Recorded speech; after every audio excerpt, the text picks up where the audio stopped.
So, good morning, everyone, and thank you for joining our another episode of Fri.talks. And this time it's actually an anniversary episode. Maybe you already have seen this. We shared that today we have a 1 year anniversary. And I firstly would like to thank you, Roland, for being all this time with me and contributing to make it all happen. Thank you, man. Thank you, Andres, for driving it. If it wasn't for you, I think we wouldn't get anywhere. But look, this is 25th episode. We have 12 months bi-weekly routine established, except for, I think, couple of weeks in summer. Maybe we skipped, but other than that, every 2 weeks. Yeah, but most importantly, I would like to thank you all those who actually were with us either live or were listening to our podcast or now watching maybe a recording of it. So thanks a lot for being with us because if you would not come, if you would not participate and share your feedback with us, probably it would not happen either. So and then we had like numerous of different speakers, guest speakers coming and sharing their insights and their stories. And that has been a huge help for us as well. So thank you all who participated and shared the stories of your success and failures and learnings. So that milestone is done. So we now need to move forward. And actually, for this episode, we decided to spend time talking about a topic which has been on the air for a while already. And there are many people talking about this in different formats about the difference between the lead generation and demand generation and what is better, what is more important, and where people need to follow nowadays. And that is what we would like to discuss with you. So therefore, please participate with your comments, whatever channel you are using, whether LinkedIn or YouTube or Facebook, and share your point of view on this. But I would like to start firstly with just maybe clarifying what actually is the difference between the lead generation and demand generation. Roland, what do you think? Well, I would say this way, that if we look at lead generation, it's very driven, very purposeful activity with lots of metrics, very tight pipeline measurement and so on.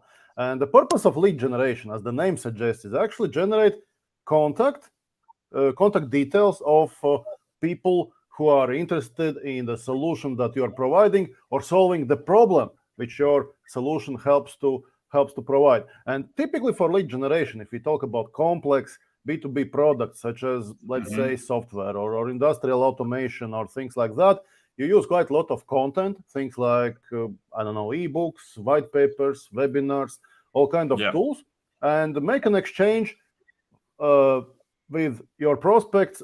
You ask them to submit a form and register, and you provide the content that they are interested in.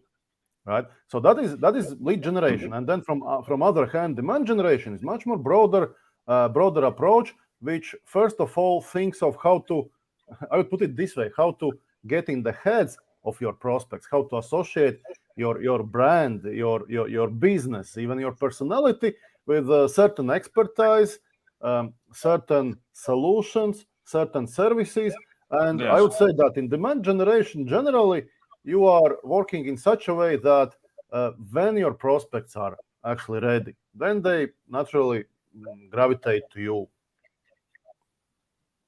What do you think, Andres? Yeah, I would agree. I think maybe from how I see the lead generation is basically about going out and knocking the door of potential or prospective customers, saying, "Hey, here is something I can offer to you. Maybe you are interested in that," and then you ask something in return, like as you said, like for instance, a contact information, and then you immediately do some other activities. Very often, what we see, these other activities are rather simple, just calling out and trying to sell to these people something, because this is a lead, right? The person indicated that he or she has some interest about the topic or solution you are representing. However, whether it always works well, not sure, and that is something we will discuss as well. While demand generation, this is mainly educating the audience and making them interested in actually, or creating an interest, creating a need for a solution or for a product what you are maybe representing. And then actually when they are ready to do something already about this, like maybe moving forward to pilot, or maybe moving forward with even purchasing this solution, they are actually turning to you, because you gain their trust, you gained actually their interest, and they came themselves to the conclusion that they need this solution, then they need it from you, and that is quite a big difference, I think. Yes, I would say that if you are in business of complex, difficult to explain product or services, etc., a good sign that you have established trust and approachability is basically when some of prospects call you up for a consultation very, very early. For example, if you are providing, let's say, software development services, they contact you even very, very early, asking, for example, for advice. Okay, but how should we think about it, or how should we internally create requirements for the application that we need? So this is what you really want to get. Make it easy to knock on your doors and make sure that people, whenever they have this kind of problem, they come to you. And on contrast, if we look at hardcore lead generation, then it's let's say much more aggressive sales and much more pipeline based and so on. And I think if we compare both approaches, right, I don't think that we can say that 100% lead generation or 100% demand generation is the right approach for most companies. It certainly depends on the nature of business. I would say that if you are selling, let's say, standardized or well-known things, for example, the same, let's say, I don't know, software development, right, which for customers is known why they need it, what kind of technology they want to use, and then they are looking for service. Then we probably look more at lead generation, right? But if we are offering, let's say, some kind of broad services, then probably we need to engage demand generation and make sure we have awareness about our offering. We can educate customers, and we can also open the door so that when they are ready, they come to you. Interesting in terms of yes. No, what I wanted to add on this, I think actually you may look also at this from the customer journey perspective, and maybe reminding it again, but we have talked about this several times, and all this is available on our LinkedIn or YouTube channel as a recording, so feel free to check out. But I think it's fundamentally still important to remember that there are different stages what people are going through, right? And lead generation is something what you probably most effectively can use at the stage where people are closer to the decision-making process or to buying decision, right? So they are already have realized the need, right? And then you can come and you actually can convert them much faster with your activities, and your lead generation will be more efficient. While, for instance, if these are markets or these are people whom you are targeting more in the still kind of awareness stage or something around this, then probably lead generation will not simply work because they don't have a need realized yet.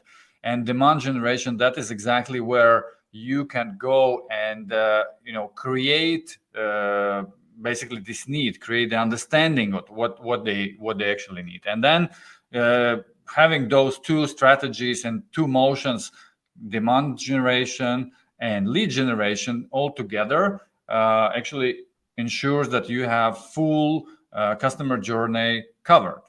What do you think? Yes, I agree. And also here's another aspect to consider, because you see, with lead generation, the problem is that even if a person is interested, truly interested in the solution you provide, and let's say person signed up to read the ebook and person read the ebook with great interest and so on, it by no means guarantees that respective person in their company have, let's say, a budget, have internal agreement about making purchase, or simply the time is right.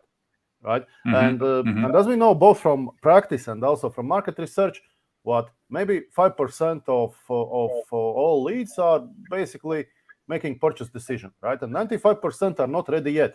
It doesn't mean that they are bad leads or you would not be able to sell them ever, right? But you need to keep on nurturing them, right? And for nurturing, you need to create quite a bit of content anyhow, right? You need to think about this long-term staying in their head, creating association, creating awareness.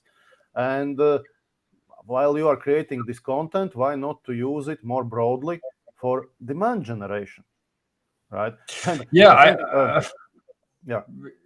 Yeah, you're absolutely right. And one thing, what I was recently also reading about and actually thinking as well, and I guess we discussed with you too, so that the efficiency of this gated approach, right? And of course, being both marketeers and sales, we all want customer data to flow into our CRM so that we know, okay, here is somebody like from that country, from that company who is kind of interested in the solution or product what we are offering. Let us, immediately act on this. Let us call them and try to, convert. That's an understandable kind of behavior. However, if you think of and if you properly measure it, you will definitely see that it's very low effect on the pipeline if you do only that, right? Because as you rightly pointed out, that only maybe up to 5% of the audience, what you are actually reaching, is ready to have a sales conversation, right? So means that you have generated maybe 100 of these leads with the contact information, maybe only 5 of them ready to talk to you, and then think how many of them will convert into real business. And the same applies with the content. So if you put something like an ebook or some other type of educational content, and you immediately start to gate people towards this content, just purely from statistical point of view, the paid advertising on LinkedIn or on Facebook ensures you about 1% of people who actually landing to your landing page, right? So imagine you reach 10,000, only 100 of them comes to your landing page. And then from the landing page, you manage to convert maybe, I don't know, 10 to 20%, right? So that's a high estimate. That's a high estimate. That's with campaigns on Facebook, which work really well. If we look at LinkedIn, we typically see 3, maybe 4% conversion rate, which is already good. Yeah. But, So. Yeah, but generally, I very much agree with your thinking. And also, if we just purely run the numbers, right? And I did it right before this this episode. I did it. I actually checked how much would it cost to generate leads in a segment of Nordics manufacturing companies with employee count up to 200 who are working in industrial automation, right? And I can say the following, right? That just looking conservatively at LinkedIn provided numbers, we can say for sure that lead, basically a person registering on landing page for your content, would cost over 100 euros, right? And that corresponds to our own experience as well, right? So over 100 euros you're paying to get one contact details. At the other end of spectrum, what happened if we set up our campaign in such a way that it was shown to maximum number of people in the same segment? And guess what? If we run campaign for a month, and if we are showing our posts on LinkedIn to the same audience, and if we manage to show 8 times the same post during 30 days, it costs, guess what? It costs roughly 4 cents for for impression, right? Which is incredibly cheap, right?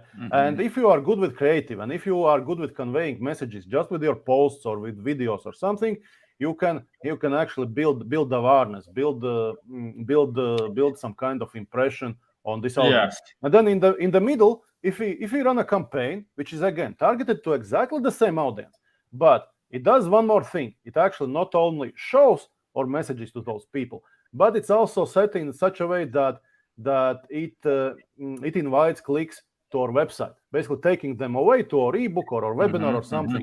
Like in such case, one click costs roughly 1.5 euros, right? So at the end of the day, if we are using content just to educate people, if we are giving it freely away, right, it costs us dirty cheaply. And if we ask ourselves, do we really want to educate that audience, right? Very often the answer is actually yes. Actually, we would benefit if more people would read our ebook, watch our video, or something, right? So very often there's a good business reason for ungating content, right? But of course, the drawback is that then you don't have this lead information.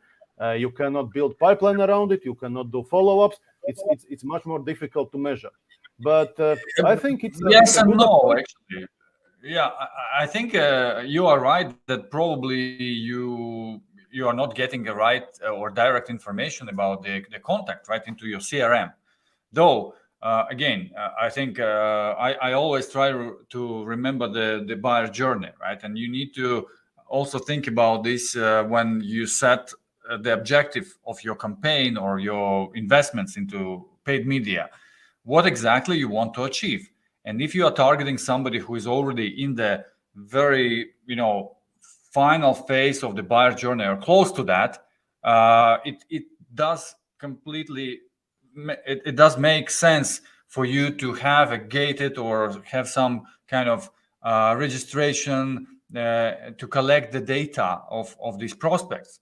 And they will be probably willing to share if you're providing something valuable to them, right? But same time, if you want just to really create the market, if you want to activate those people who are not realize the problem yet, and they are even not thinking about your problem or your solution at all, then it does not make sense to gate anything to them. It's rather better to follow this approach what you just explained. Just have a different objective for your paid media programs and campaigns, and distribute as wide as possible this content so that people see you, people learn about you, people start to think about the problem what you're trying to solve, right? And then yes, you are not getting their contact information, but if you have good setup of analytics and good setup of your media campaigns, so including retargeting audiences, what you are setting up based on visits, based on engagement with your ads and stuff like that, you still can move and continue working with this audience because you are creating it at the initial stage, and then you have to have something follow up, like maybe another stage content, maybe another form of the content, and just by the doing retargeting or different other channel activities, you will develop this interest. You will nurture, just not simply by sending an email as you would do it when you collect an information or by calling, but through the other channels, and that still will bring you a result what you are expecting, and even maybe better. Yes, and I would remind listeners that actually we had, I think, even two fri.talks episodes with Olga Bakanova. She was managing exactly this thing, basically social media for Microsoft, and she shared plenty of insights and knowledge how to use social media actually to create this demand, to create this awareness, and so on. And this is actually a good episode. I also listened back to it when preparing for this discussion we have today. And also, from other hand, if we look at fri.talks, right, today we have 25th episode. It's also, I would say, it's very squarely fits into activities which directly relate to demand generation, because we are not really registering people. We are trying to distribute fri.talks as broadly as possible, both as a LinkedIn events, as a YouTube live and recordings. Facebook, I post on my own Facebook, on Twitter, etc., etc. And what do you think, Andres? What's your feeling? Is fri.talks working or not as demand generation activity? Yeah, I think the difference. Typical lead generation activity is that you don't see leads coming in next day after you launch the campaign, right, into your CRM. However, as you asked me, what we feel, we definitely feel that there are much more interest about ourselves, about our company, about our services coming in. So we almost every day have calls when people asking us for the advice or recommendation. Some of them just really sharing our insights and recommendations, but some of them are already turning into the business for us, right? And this didn't happen before we started to do activities like Fry Talks. And another advantage of the Fry Talk is that actually it gives you a lot of reasons for creating content. First of all, you are getting a feedback from the audience. You are better feeling what actually audience is thinking about, from the questions, from the comments, and we have a couple of really big fans of our Fry Talks from a couple of other countries, and they are kind enough to kind of inspire us with new topics. But it also creates like a content what you can repurpose for different channels in different ways. And as Ron mentioned, so we started just with the LinkedIn alone, right? Then we expanded it to the podcast. Then we actually now have a YouTube channel, which is nicely summarized everything, so to make it more convenient for people to consume. And that also, again, increase our footprint and increase our kind of audience as well. So that's our experience. Yes, But definitely, I think I think it works for us, and I would say that demand generation is not something that you can build over one day. It certainly takes months until you feel that you have any audience at all, and probably takes even more until you see things indicating that it turns into some kind of a commercial success. So basically, we are talking about routine scheduled activities, which actually means sharing content regularly, so that you establish a connection between your company, between your company and the services you're promoting in the heads or in the heads of your audience. It doesn't happen like very quickly, like a lead generation, right? Which you can measure. exactly. You launch campaign in morning, in the evening you can measure results, and you can report back. You still It probably costs can so measure much, results and so also on. on demand generation, right? So there are certain KPIs, and again, I think it's matter of just aligning the KPIs with the motions you are driving, but you still can see whether it works or not. But the time what is needed for one motion versus another motion to fill in your pipeline is probably different. Yes, but again, what is more important is not how fast your pipeline will be stuffed with a lot of leads, but what is the real outcome of these leads, right? And that is where I would really draw your attention to measure carefully what actually is the real outcome of what you are doing in terms of the lead generation, right? Are they converting into real business for you, and from where those valuable leads actually are coming? And that's definitely worth looking at. But on top of what you mentioned, Yes. Ron, I wanted to say that completely agree with the consistency. So consistency and execution, that's very critical for the success, especially for the longer and mid-term activities.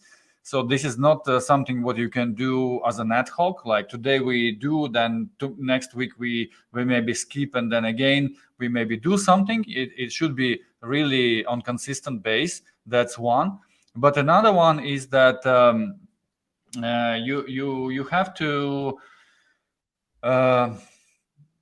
you have to make it like as a habit in your organization, and As a routine. try to avoid like doing it for the lead generation purpose, right? So if you always, every Fry Talk, if you would expect that, hey, we do Fry Talk because we want to have 10 new leads, that would not work. And I think for you who are listening to us, probably you would feel that these guys are just, trying to sell something. These type of activities, they require a different mindset and different approach. And that's another reason to keep in mind. Yeah. Yes. Finally, I would like to talk a bit about how actually you can measure the impact of demand generation campaigns, right? What happens if you are sharing posts, insights, ebooks, videos, making podcasts, etc.? You are not asking people to register, so it works like a radio. You're kind of doing your thing, but you have no idea is anyone listening or not, right? So there are still few ways to measure. And first of all, look at your website traffic, right? Because in many cases, when you're posting content, you want also to provide some kind of call to action. Let's say go over and read the blog post or watch the video or get the full version of ebook, right? And then obviously you can measure on your Google Analytics what impact is this making. Are you getting people coming in? Are they further converting to, let's say, signing up for consultation or something? That is one thing. Second thing, you can use technologies such as Lead Info, which already provides you insights from which companies your traffic is coming, right? Because of all the cookies limitation, tracking limitation, and so on, this tool is not perfect. It will not be able to tell you about all of your visitors. But even if you get information about 30% of your visitors, still it's a good information which you can use to judge whether your message is resonating with your target audience. And third thing actually is also to try to see how much branded search you have on Google. Because when people are searching specifically for your company, it means they kind of have they are thinking about your company. They are going very specifically to your website to learn something or do something, right? And these metrics can give you a sense, is it working or not? Again, they are not too precise, right? But this is the best measurement. And again, I would recommend going back to those episodes with Olga Bakanova, where she explained it in greater length. But don't make mistake of looking at engagement rates, right? Particularly if you are B2B company selling technologies. This is no sexy stuff. These are not cut videos, right? And B2B audience reacts differently. They don't like, they don't comment, they don't share. However, if they are interested, they take action and actually go over to your website, and you should be able to see these results in your Google Analytics. Yeah, and the Google Analytics or any other type of analytics is very key here, because you need to really have a good setup of analytics on your website and actually other channels to see a complete picture. You need to be able to track from the very bottom to very down to the funnel, right? What is happening, how the flow is coming, right? From where those people are coming into my website, what channels actually makes the most of my traffic, whether your organic channels are growing, and then also when they convert, right, on your website or on other channel, you have to have a possibility to see from where they come, like just by simply using some maybe attribution software, but it's not necessary always. You can also just have a question which helps you to determine from where those people actually learned about you, and that will give you a good sense of whether activities what you are running are working or not. But again, this is just at the beginning, and we just sharing like directionally where you need to think, right? There are many different layers what needs to be considered, but if you already covered that, that's a good progress, I think. Yeah, and one more thing, which I think is very important, it is to start with at least some strategy and very clearly understand what exactly is your audience. Because you see, again, if you are paying for your content to be distributed, it's super important to know whom you want it to be distributed to, right? And if you go for narrow audience enough, then this distribution actually is not too expensive. It's actually pretty cheap. However, you can really get into heads of your specific audience by having them see your content frequently enough, so that after a while, even in their sleep, if they are woken up, they think about you as the first association related to solutions you provide. Yes, yes.